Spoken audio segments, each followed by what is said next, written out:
दोस्तों नमस्कार, आप सभी का हमारे यूट्यूब मंच पे स्वागत है। हम आज बात करते हैं कन्नौज के जिला महिला मोर्चा के जिला अध्यक्ष नेहा त्रिपाठी ने अपने ही पार्टी के पूर्व सांसद सुब्रत पाठक पर गंभीर आरोप लगाए। जी हाँ, अपने ही पार्टी के पूर्व सांसद पर गंभीर आरोप लगाते हुए डीएम को ज्ञापन दिया है। आइए सुनते हैं आगे। डीएम साहब को ज्ञापन देना है। जी, मैं डीएम साहब के पास अपनी फरियाद लेकर के आई हूँ कि रोज प्रतिदिन मुझे मानसिक रूप से टार्चर किया जा रहा है। मेरे परिवार के खिलाफ में षड्यंत्र रचा जा रहा है, मेरे खिलाफ में षड्यंत्र रचा जा रहा है।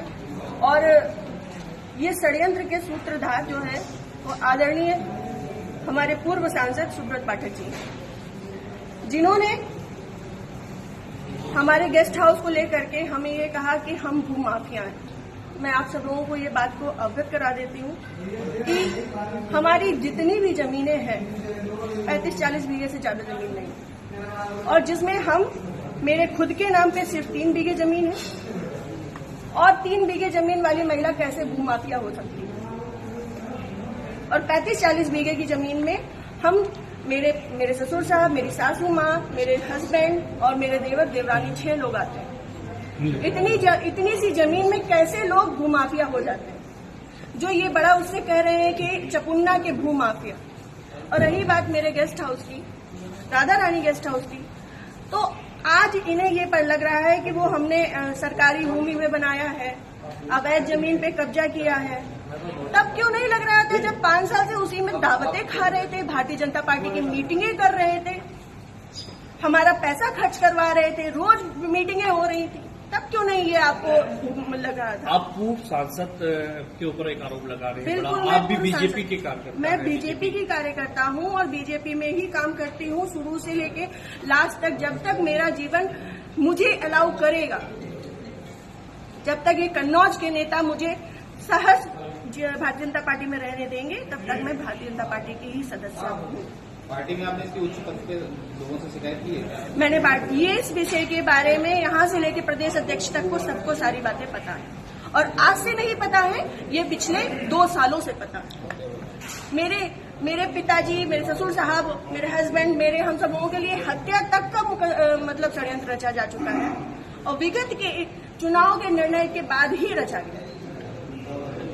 पिछली 4 जून को रिजल्ट आया है, पिछली 3 जून को ये हमारे गांव गए थे।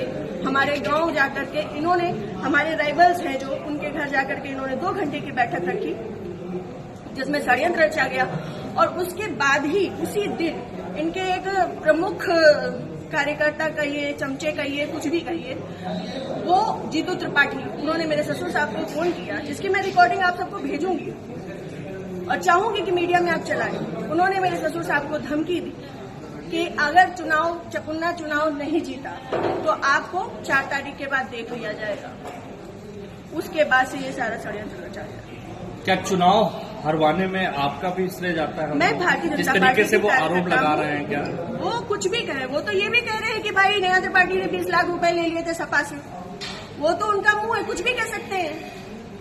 पर मैं भारतीय जनता पार्टी की कार्यकर्ता हूं, और सभी लोग सोशल मीडिया जानते हैं, चलाते हैं, सभी लोग मेरी आईडी में देख सकते हैं कि मैंने किस तरीके से काम किया है। मैं सुब्रत पाठक के लिए काम नहीं करती, मैं भारतीय जनता पार्टी के लिए काम करती हूँ।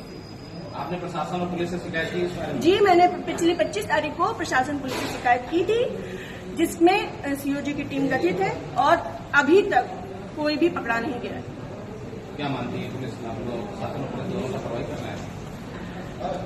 संभवतः हो सकता है, क्योंकि जिस हिसाब से अब दिन बीतते जा रहे हैं तो मेरा भी सब्र का पैमाना टूटता जा रहा है, और मुझे, मेरे परिवार को बहुत ज्यादा खतरा है इन लोगों से जो हमारे दुश्मन हैं।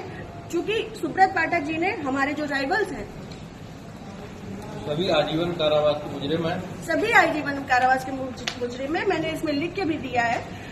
संदीप तिवारी, प्रदीप तिवारी, मनोज अग्निहोत्री, ये बलात्कारी केस के और आजीवन कारावास, गैंगस्टर, इन पे सब तरीके की धाराएं लग चुकी हैं इनमें, ऐसे लोगों के साथ में। और जिसको इन्होंने हम लोगों की सुपारी दी है, अखिलेश यादव उर्फ छक्की, वो इनके, हाँ, यहाँ ठटिया का ही निवासी है, गांव झहुआ।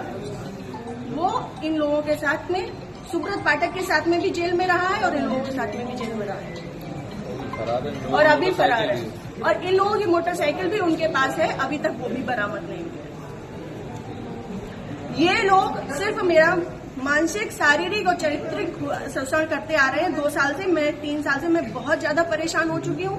अब ये चीजें नहीं होंगी। आज आपके जिलाधिकारी से बातचीत की, क्या उन्होंने आश्वासन दिया? उन्होंने मुझे पूर्ण आश्वासन दिया है कि इस पे निष्पक्ष जांच होगी, क्योंकि हमारे पास रिकॉर्ड्स भी हैं, हमारे पास सबूत भी हैं और बहुत सारी चीजों के सबूत हैं।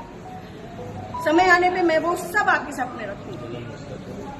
जिले में जो भी भ्रष्टाचार हो रहा है, जो जिला पंचायत में भ्रष्टाचार हो रहा है, जो ब्लॉक प्रमुख में भ्रष्टाचार हो रहा है, ब्लॉक में भ्रष्टाचार हो रहा है, वो सारी चीजें मैं आप सब लोगों के सामने रखूंगी। अगर आपकी सुनवाई आज नहीं होती तो आगे क्या कदम उठाएंगे आप? मैं आप लोगों का सहारा लूंगी और आप लोगों का सहयोग, मुझे पूर्ण विश्वास है कि मेरे साथ हमेशा रहेगा। और मैं इस पे अपनी अंतिम सांस तक अब फ्रंट के पैमाने में आकर के लड़ूंगी। Thank you.